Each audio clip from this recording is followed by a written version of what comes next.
So I get a lot of questions about my advanced fingerstyle techniques, not that surprisingly. But often it's really quite hard for me to just answer because it really depends on the person asking the question and where they are in their own particular journey, if you see what I mean.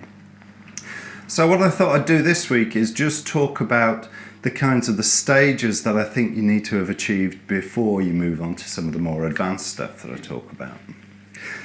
So really, at the start, you need to establish the basics, and by the basics I mean getting that basic fingerstyle technique working, being able to play scales, be able to strum. So by the basic technique, what I'm talking about is best learned through one of the traditional styles. Like, for example, I'm classically trained, so that's my background. You don't need to be. You could, for example, start by playing fingerstyle songs, for example.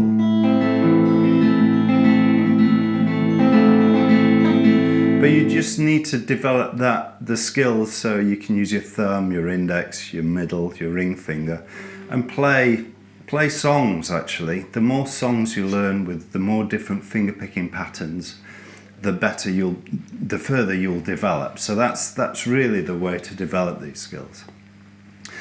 So with scales, the way I'd recommend you learning to play scales to start with is to alternate between your index and your middle finger. And this is a traditional classical technique. But if you look at fingerstyle bass players, they do the same thing. And if you want to see a real masterclass of this, look at some flamenco guitarists. The things that they can do, the kinds of the speeds that they can achieve just with the index and the middle finger are just amazing. And there are really two approaches, two techniques that you should learn. One is a rest stroke and the other is a free stroke.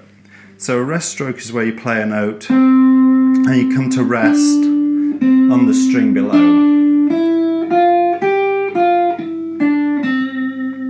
And a free stroke is where you play the note and you don't come to rest on the string below. You just touch that one string only. But I would really recommend learning to play scales, learning to play melody lines like this, just alternating.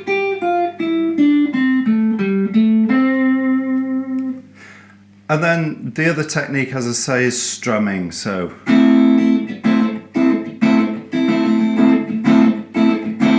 all I'm doing here is I'm strumming both my downstroke and my upstroke with one finger.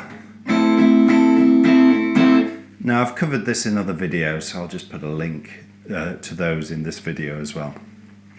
But if you like, those establish your basic right hand techniques. They apply to both the acoustic and the electric guitar as well. And you can take those quite a long way. You can achieve some really quite amazing things just with those fundamentals. This is about the time that you could start introducing some of the more advanced sort of fingerstyle things like the tremolo, the classical guitar tremolo.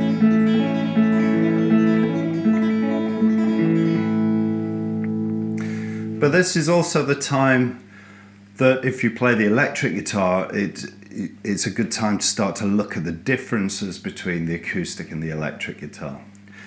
And those differences are best summed up when you switch on distortion on the electric guitar. And you just fret a note.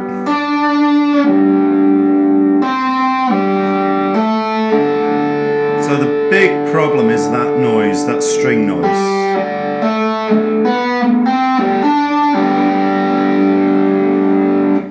And the techniques that you need in order to control that string noise. That really is the biggest difference between learning to play the electric and learning to play the acoustic.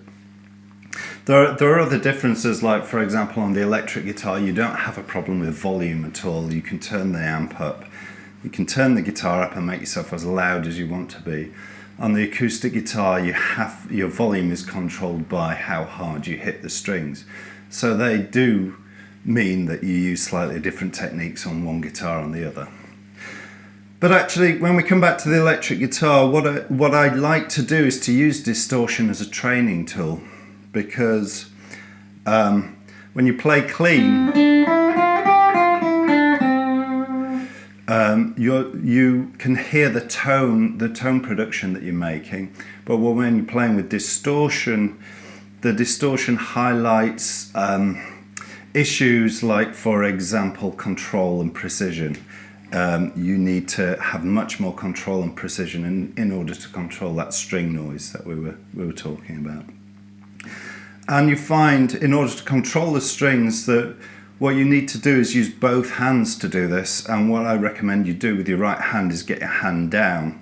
Often when you're playing fingerstyle, it's a good idea to keep the heel of your hand away from the guitar, but on the electric guitar, I've found over the years, you really need to keep your hand close to the strings.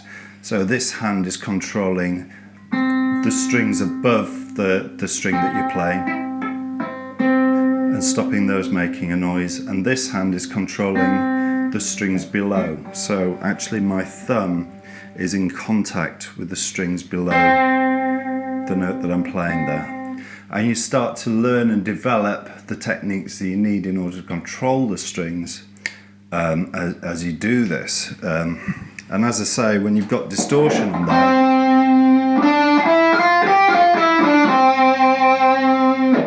there, you can hear whether you've got control of the strings or not.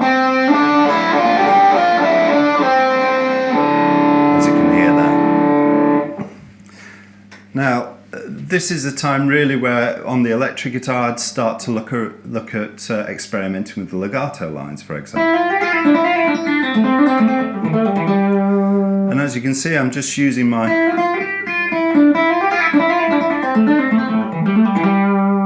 I'm using that I am walking technique that we were talking about earlier in order to play these lines.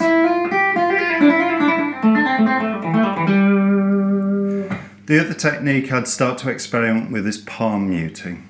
Palm muting is really, it's a pick technique, but it's used so much in modern music, modern rock music, for example.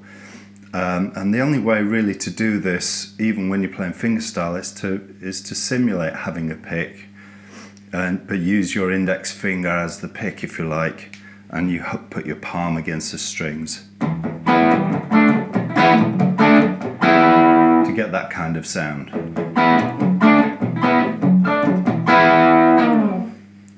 So those, if you like, are the things that I start to look at on the electric guitar: controlling the strings, understanding palm muting, start to be able to play some legato lines on the electric guitar.